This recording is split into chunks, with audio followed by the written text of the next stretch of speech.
Sir আমার পোলাটা বিদেশ থাকে, আমার ছেলের বউটা আর নাতিটা জানি সুস্থ থাকে, অপারেশনে যত টাকা লাগে আমি দিব, আপনি একটু ভালো করে চিকিৎসা করেন। এটা একটা কথা বললেন? আমার ক্লিনিকের সুনাম চারিদিকে ছড়িয়ে আছে। আপনার পুত্রবধূর আল্ট্রাসাউন্ডটা করা হয়েছে, একটু অসুবিধা আছে, বাচ্চাটা উল্টা আছে। আপনি তাড়াতাড়ি ইমার্জেন্সি টাকা জমা করেন, অপারেশন তাড়াতাড়ি হয়ে যাবে। টাকার দিকে চিন্তা করুন না, আমার পুত্রবধূর সিজার ভালো মতো করেন, আমি কাউন্টার জমা দিয়ে দিতেছি টাকা। ঠিক আছে, যান তাহলে তাড়াতাড়ি ক্যাশ কাউন্টারে টাকা জমা দিয়ে দেন। স্যার আমার পুত্রবধূ আর নাতি কোনো অসুবিধা জানি না হয়, আমি এখনই টাকা জমা দিতেছি।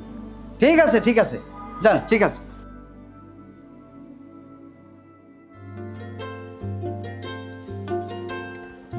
মাহি, কোথায় বেরোতেছিস নাকি? হ্যাঁ মা, একটু বাইরে যাব, আমার টাকা লাগবে 50,000 টাকা দাও। কি 50,000 টাকা লাগবো? তোরা না গতকাল 20,000 টাকা দিছি? ওইটা গতকাল নিয়েছি, আজকে আমার 50,000 টাকা লাগবে তো লাগবেই। অত টাকা আমার কাছে নাই, তোরা বাপে আসুক তারপর নিস। দেখো মা, আমি এত কথা শুনতে চাই না, আমার 50,000 টাকা লাগবে মানে লাগবে এবং এক্ষুনি লাগবে। তোকে বলছি না তোর বাবা আসুক তারপরে।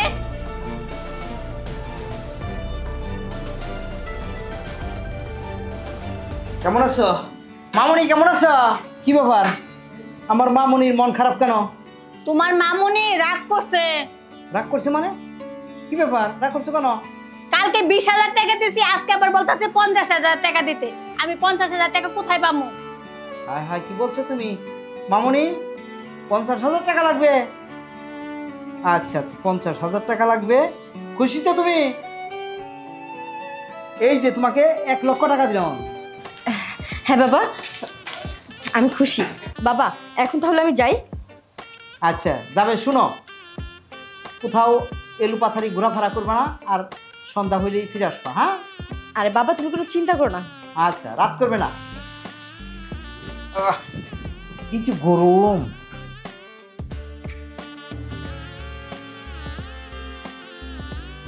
শালা বাবু কেমন আছো? দুলা ভাই, আপনি কখন আসলেন? এই তো আসলাম একটু আগে। সারাটা দিন অপারেশন থিয়েটারে থাকতে থাকতে মাথাটা গরম হয়ে যায়। দুলা ভাই, আগে যখন গাছের নিচে বইসা জুতা সেলাই করতেন তখন প্রকৃতির বাতাসে আপনি শীতল হয়ে যাইতেন, আর এখন এসির মধ্যে থাকেন, তারপরেও মাথা ঠান্ডা থাকে না, তাই না দুলা ভাই? এবার কিন্তু খুব বেশি হয়ে যাচ্ছে। অতীতের কথা তাই না, আমার কোনো দরকার আছে? হ দুলা ভাই, আগে জুতা সেলাই করলেই 5-10 টাকা পাইতেন, কিন্তু এখন তো একটা সিজার করলেই 40-50 হাজার টাকা পান। টাকার পরিমাণটা অনেক বেশি না? আরে শালা বাবু বুঝো না কে, টাকার পরিমাণ বেশি দিয়ে যাই ওই মুসিদ সেলাই বাদ দিয়ে ক্লিনিকের ব্যবসা ধরছি। আর আমি তো অপারেশন করি রে, সিনিয়র নার্স আছে না, তাকে দিয়ে অপারেশন করে। এই যে দুলা ভাই, এনেই কাহিনীটা। এই যে বড় বড় সিনিয়র নার্স দিয়ে আপনি সিজার করান না, এই তো সমস্যাটা। শুনেন দুলা ভাই, মাছের কাঁটাটা যখন উল্টা দিক দিয়ে নিজের গলায় বিঁধবো, ওই দিন বুঝবেন যে কাঁটার ব্যথাটা কি। শালা বাবু চিন্তা করো না, আমরা যেমন সিজারও করতে পারি, আবার গলার কাটা অপারেশন করে বেরও করতে পারি, কোনো চিন্তার বিষয় নেই। কিন্তু দুলা ভাই, আচ্ছা ঠিক আছে, শালা দুলা ভাই চুপ থাকো। আমার ভাইটা লেখাপড়া করে বাইরেছে, তাহলে ওর একটা কাজের ব্যবস্থা করে দিতে পারো না তুমি? আচ্ছা তোমার ভাইকে, আমার শালা বাবু, ও যদি আমার ক্লিনিকে বসে আমাদের ব্যবসার কত উন্নতি হবে জানো? আর আজকালকার দিনে অন্য মানুষদের কোনো ব্যবসা হয় না, সব বিশ্বাসঘাতক পেমেন্ট। ও যদি বসে আমাদের উন্নতি হবে। আলাদা। হ্যালো স্যার, ওই যে বিকেলে একটা পেশেন্ট আসছে না, যে প্রবাসীর বউ সিজার করার কথা, স্যার সিজার হয়েছে, কিন্তু বাচ্চার মা মারা গেছে। হ্যাঁ, কিভাবে মারা গেল? স্যার ভুলে জরায়ু আর ওই যে বাচ্চার পেট কাইটা ফেলছে। এখন ওই লোকরা পুলিশে খবর দিছে, পুলিশ আইসা স্যার ক্লিনিকের ভিতরে হট্টগোল লাগাইতেছে। প্লিজ স্যার আপনি একটু তাড়াতাড়ি আসেন স্যার। হ্যাঁ আসতেছি। আমি কি করি?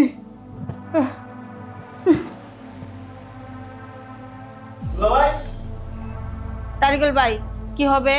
কি আর হবে, আমি তোমাকে বলছিলাম না যে গলায় যেদিন কাটা বিঁধবে ওই দিন ঠিকই বুঝতে পারবে, অপারেশনও কাজ হবে না। এখন তো বিদায় নিছে, এখন করুক। তাহলে অন্য উপায়? উপায় আর কি, উপায় কোনো কিছুই না।